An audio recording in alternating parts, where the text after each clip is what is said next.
Hello, everyone, and welcome to the July 7th, 2025 Mother Mary Monthly Meeting. My name is Samara Grace, and I'm welcoming you. I happen to be living right now in South Carolina, but wherever you are in the world, a big shout out and a big welcome and a big thank you. Mother Mary has been talking to all of us for centuries now, and you might think, is she a little tired? Does she have anything new to say? Well, as one of her many channels, I can tell you she always has something to say.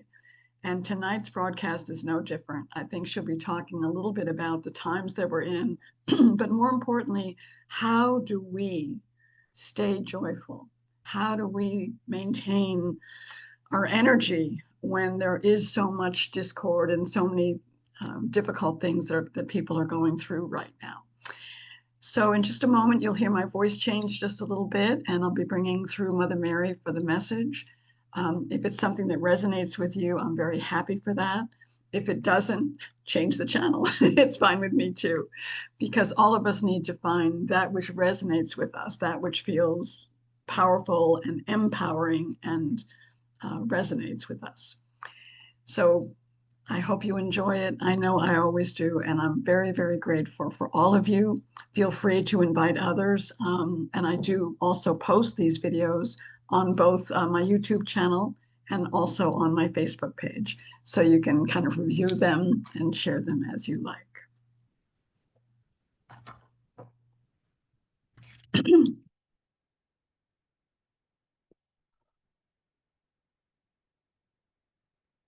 So here we are.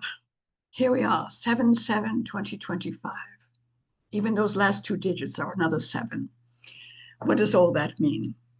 What it means really to each of you is that it's another opportunity to wake up even more. Now, if you're listening to this broadcast, chances are you're already pretty awake. Otherwise, you'd be sleeping through another Netflix episode or something else. So what do I really mean? Tonight, I really want to talk a little bit about how to stay grounded, but also stay connected to all of us and to your connection with spirit and source, and how to maintain your body in such a way that you can feel happy, you can feel vital, you can feel engaged. So one of the things to understand is that the times that we're in are causing a great deal of what I'll call fragmentation.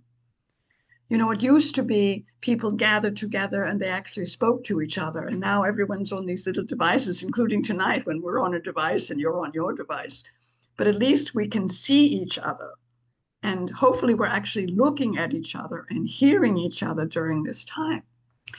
So one of the things that happens when there's so much fragmentation is the body is also feeling out of congruence. It doesn't feel like everything's working as it should because it is responding to different stimuli, whether it's to something that's a sight or a sound or a smell or taste or someone interrupting you or something on the news. And so how do you deal with fragmentation?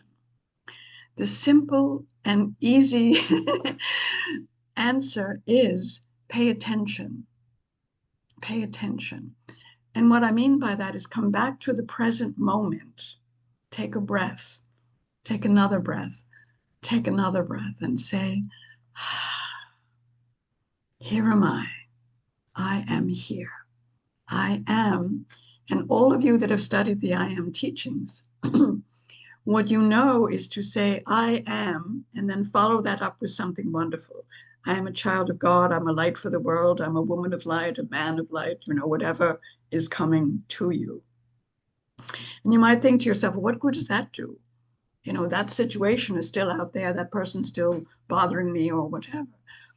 What you're doing when you make a statement like that is absolutely true for you, is you are giving a command to your system. You're giving a command to your system. I am a woman of light. We'll speak of Samara for just a moment. I'm a woman of light. So rather than feeling like many of your cells are responding to what's out there. For just a moment, when you're saying those I am statements, you're bringing the attention back to the present moment. You're taking your power back, and you are also becoming aligned with what you are truly wanting for yourself, which is to be your I am presence, which can then deal with whatever it is that you're needing to deal with. So the short answer to fragmentation is unification. And unification requires you to command yourself to be your I am presence. Once you've done that, now what begins to happen is everything in the body is sort of like a little wake up. Okay, wake up, wake up, wake up. I am, I am, I am.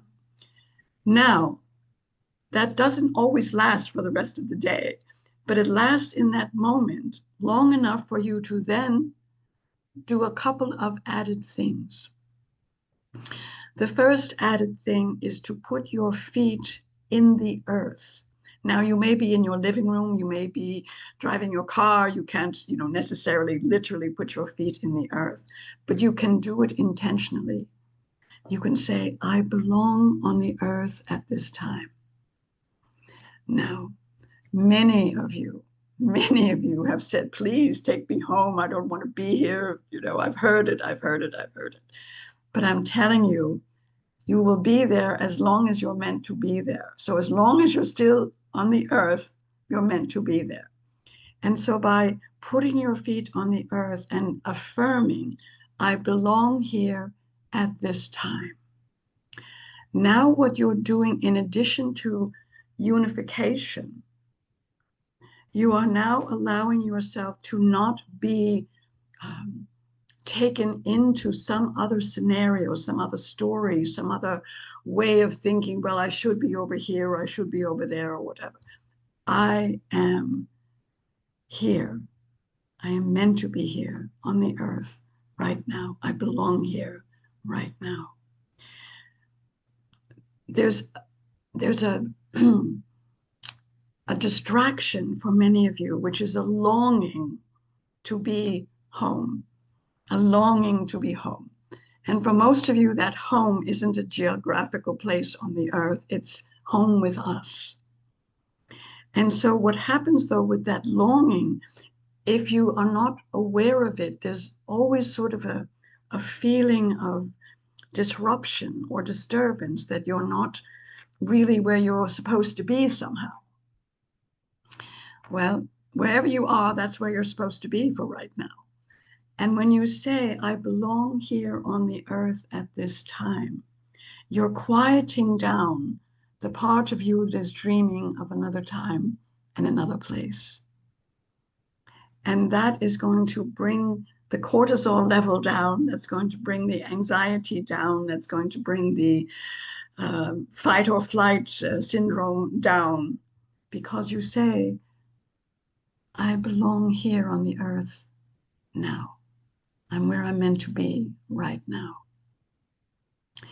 And so again, what you're doing is unifying and then reassuring and grounding yourself and allowing that to be true. Do you wish for this or that? Maybe so. But your bodies right now need to feel safe. They need to feel you're in charge of your body. You're in charge of your energy. You're in charge of how to manage yourself at this time. And so unify and then affirm, I am meant to be here on the earth at this time.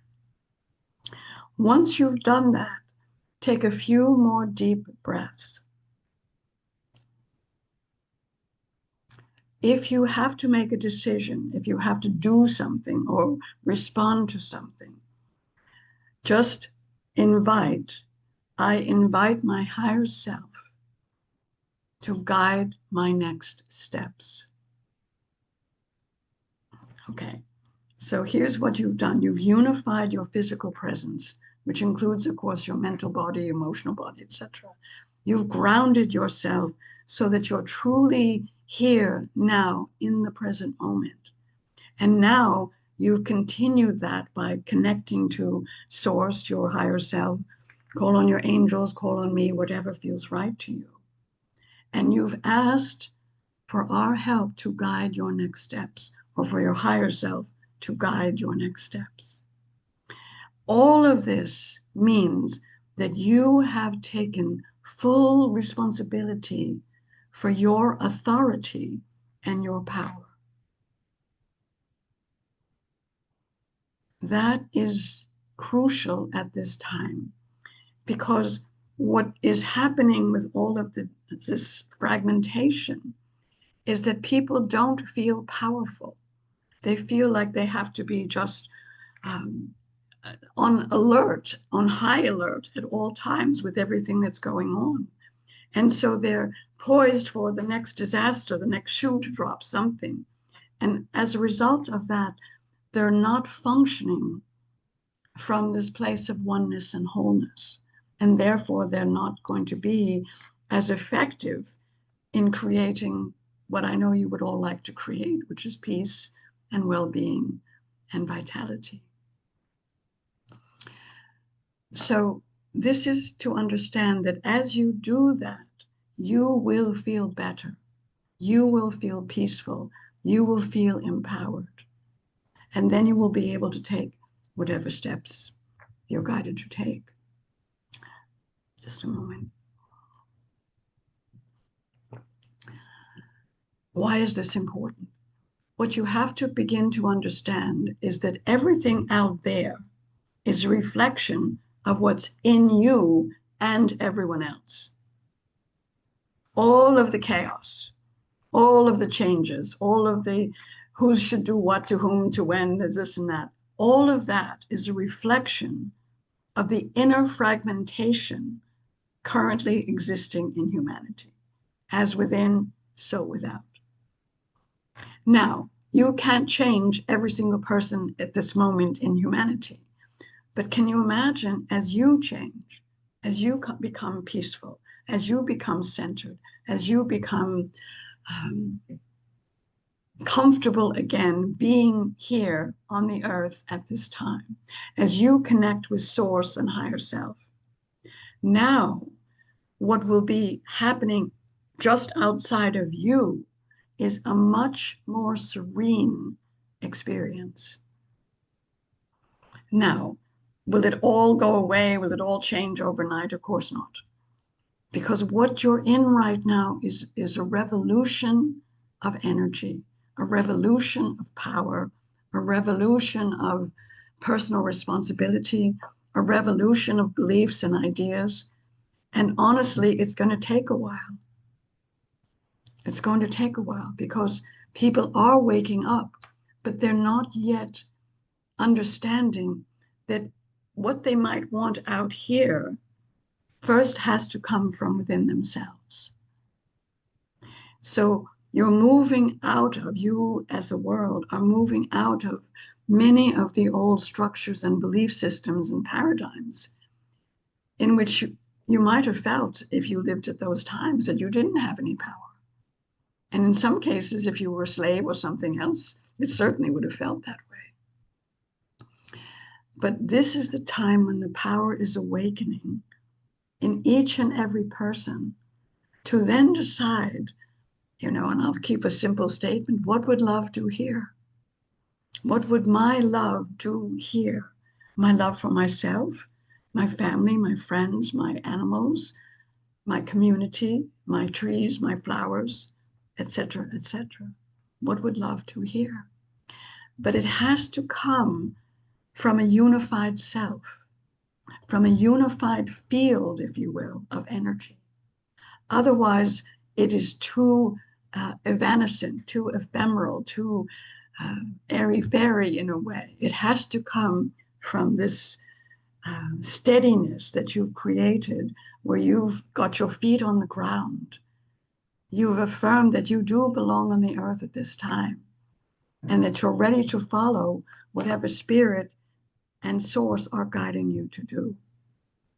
So that's really the practice, to understand that if it's out here, before I react, unless it's something like a immediate reaction that is needed, you have to come in here and say, how can I shift what's out here so that I'm coming from this place of love, coming from this place of understanding, and coming from this place of unification.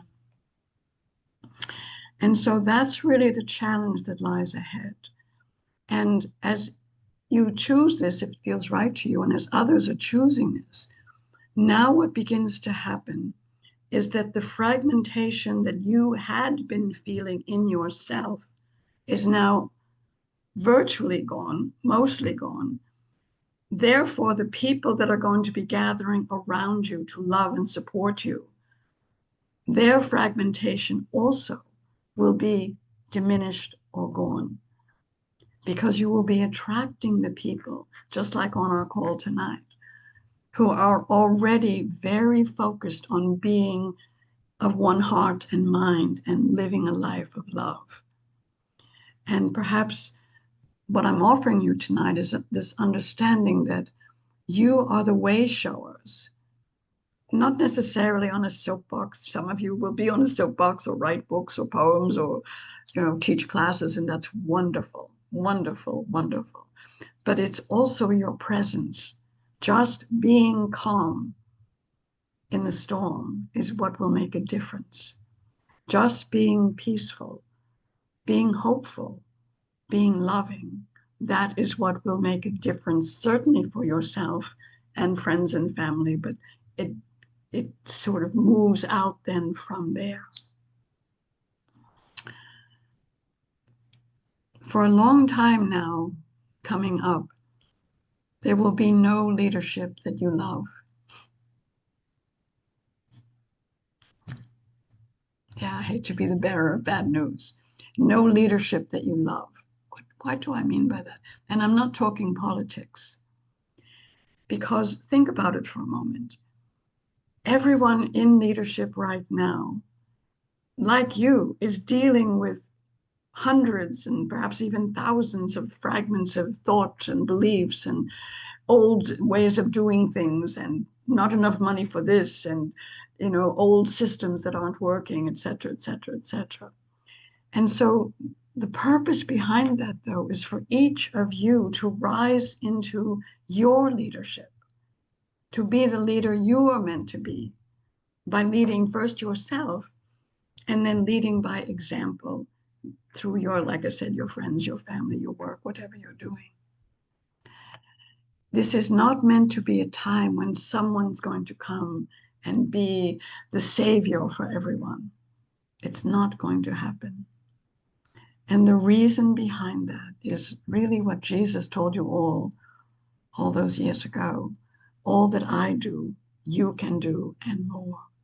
It's the time of the Christ light coming through each of you in whatever way you are guided to be the light you came to be. So it's not always easy to say the things that I say to you, but I try to give you an understanding so that when you see cruelty happening, you don't just put your head in your hands and say, oh my God, how awful is that? You ask, what would love do here? Maybe it's to call the congressman. Maybe it's to hold up a picket sign. Maybe it's to adopt a little animal from the shelter. I don't know, because each of you will have your own guidance system activated to show you what is yours to do. And as the people realize, no longer is the government going to provide many of the things that up until now had been provided. They're going away. Like it or lump it, they're going away. And so now the people will have to realize, how can we fill in the gaps? How can we shift things so that the people that are still hungry can be fed, and the people that are homeless can somehow have shelter? How can we do this? And so it is not for the faint of heart this time that we're in, but it is for the children of the rose who are here now, the children of the light, who have come to say, you know, I will be a light. I can't fix everything. You're not meant to fix everything. But there will be things that come into your view that touch your heart, that tug at you, and you say, all right, that one's mine. That one's mine. And it leads into one more thing I want to say. It is no longer sufficient to just pray. Now, I'm not saying don't pray. I'm not saying don't pray. We hear your prayers, but we do not live in the bodies of your earth. You are in the bodies of this earth. And so if you want to see change, it is you, all of you, each of you, that will create those changes. So pray, yes, and go bless the water, care for a neighbor, make some soup for someone who's ill. These are the things, the changes that lead to a world of kindness and compassion, where it's not about whose government is doing what or not. Is socialism better than communism, better than... What's very, very, very much the best is the hearts of humanity leading the way. That's the very, very best. And so what can we do? How can we learn? What is true coming in? There's a long history of abuse of humanity. So it's hard to look back on the past and say, oh, let's just do this piece, but forget that piece. But what I will say is when you look at the communities of many of the early populations, what people call the native peoples, there was an understanding that the very land that they were living on and the animals that they used, whether for food or for labor or whatever, if they did not care for them, pretty soon their way of life would be destroyed and they would all be dead. If they didn't care for each other, if they didn't pick up a role in that tribe or in that community, perhaps they would then be the one shut aside, the one that was shunted over here, or the one that was not fed. And so there was this understanding that they were all in it together. And so part of what I want you to reflect upon are, how do we begin to demonstrate that we're all in this together, not as whiners and complainers and blamers, but rather as those who are taking action in pursuit of, well, in America, you call it a more perfect union. Will it ever be perfect? Probably not, because perfection is defined by each person's desire to have, you're planning a picnic, so you don't want it to rain, but meanwhile the farmer is begging for rain. So who's right and who's wrong? So what is more perfect? There is really just one guide, and it's really love. And it's love for yourself, love for your planet, love for the galaxies beyond, but also love for each other. Even if your beliefs are different, your colors are different, your religions are different, your backgrounds are different. So what? So what? You share this tiny planet in the middle of a galaxies beyond galaxies. And you came here to try and build heaven on earth. And it's taken quite a long time, and we're not there yet. But each act of kindness that you both give and receive, in that moment, there's a taste of heaven. There's just a taste of heaven. And you know, okay, this is good. This is what I want to continue. So to just wrap that up, please keep praying and begin to take the steps, the actions that really represent what you wish someone else would have done. Why don't they do this? Why don't they do that? Well, I don't know. Maybe it's time for you to pick up a shovel and do something. I remember my friend Danae, she's up there in the corner. She was renting a house and the front yard was really ugly. You remember that, Danae? But she was a renter. But she decided anyway, she wanted to make it beautiful because everyone who walked by could enjoy the beauty. And so she set about getting the flowers and getting the things and making it just beautiful because it felt right. Yes, it felt right. And now you don't even live there anymore, but every once in a while you might drive by. But all that time, someone could see what you had done. And I know many of you love your gardens and your flowers. Janie's gardens are incredible. And it's a joy to build and bring forth the flowers and the trees, certainly for yourself, but also to understand every act that reveres your planet. Some call her Gaia, some call her Pachamama, but everything that you do to honor the water, the trees, the grass, the animals, etc., lifts the frequency from a planet that has been really degraded and decimated in so many ways to something that is at a frequency that supports greater vitality and love. I want you to really understand that. So that if you're aware of it and you realize it and you begin to bless the trees and the grass and the flowers and work with them in whatever way is right for you, you become sort of a gardener and a lover of the earth, an earth keeper that really lifts the frequency. You all want to live in a beautiful earth. You all want that. I know you do. And so it's time to just find a little plot, a little place that, whether you're picking up trash or you're planting a tree or flowers or just saying thank you, what you're doing is elevating what has been mistreated to be loved.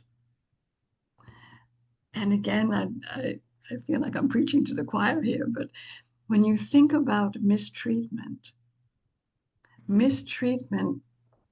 of the earth, mistreatment of people of a certain religion or color or country or whatever, what starts to happen is it degrades the frequency of all of it. There is no other. You can't say, well, let's just starve all the Iranians. We don't need them. That's like trying to kill off certain animals, which they thought was a good idea, only to find out what happened when that animal was no longer around, et cetera, et cetera, et cetera. So everything that is degraded affects everyone. Similarly, everything that is uplifted affects everyone. So I'm going to ask Danae to unmute herself. And I've asked her before to share a song that she sings as she hikes up her various mountains in the beauty of Santa Fe. This is the Cherokee Morning Song. Windeya-ho, windeya-ho, windeya, windeya, ho, ho, ho, ho, hey-ho, hey-ho, ya, ya, ya. Aho. Thank you, thank you, thank you. Wasn't that beautiful? So you can just imagine, first of all, she's up there enjoying the beautiful mountains and the air, and she's always been a person of great gratitude. But when you sing like that, and of course, it's a native song, so it's even more beautiful. And Danae is part of the native community. She has that history, genetic history. Again, it's like not only a prayer of appreciation, it is a frequency shift. It's a frequency blessing that you're doing. Now, some of you do drumming and music and guitars and songs and all of that. Beautiful, because all music that is has the intention of love, of joy, of lifting, has that effect. So just imagine any of you that feel like doing that, play your drums for the trees or the flowers or each other. Because again, the simple answer to all that we're talking about right now is unification, grounding, connection, and then sharing and uplifting everything around you. That's the secret of how to navigate these difficult times. There will be a lot of celebrating as the holidays come in, Christmas and Hanukkah and Kwanzaa and all that, because more and more of you will be realizing not only how wonderful it is to give a voice, and a voice could be strumming or playing or drumming or whatever, to give a voice to your love for each other and for this earth. And so whatever your traditions might be, wherever you like to go to sing carols and, sing songs and whatever, do that. But also in the comfort of your living room, in the walks that you're on, sing. It's funny, Samara was in the pool a few days ago and she was singing as she was swimming. And this other woman goes, what are you singing? She just said, I'm just blessing the water because I'm so grateful to be here and to have this. So whatever she thought, who cares? It's just, again, you don't, I guess what I want to put it this way, don't stop yourself. Teach them. It's lovely to sing. It's lovely to drum. It's lovely to play the guitar. It's lovely to make music that uplifts and brings joy. And so for all of you that are watching tonight or watching at another time, please, please, please unify, ground, connect, share, and use whatever native traditions are comfortable for you, if that's comfortable for you. But if it's not in your wheelhouse, just remember you're all part of one family and you're on one little planet right now. Right now. I know you all have other star histories and all that, but right now, this is home. So please do your very best to stay unified, grounded, connected, and then share from the glorious nature of your beautiful hearts. I love you all. I love you all. I'm going to bring Samara back and we'll end the video because we usually do our group prayer and questions after the video. So for those of you that are only watching the video, just know you are being blessed. We do love you and we wish you only joy, but you must give it first to yourself. Namaste.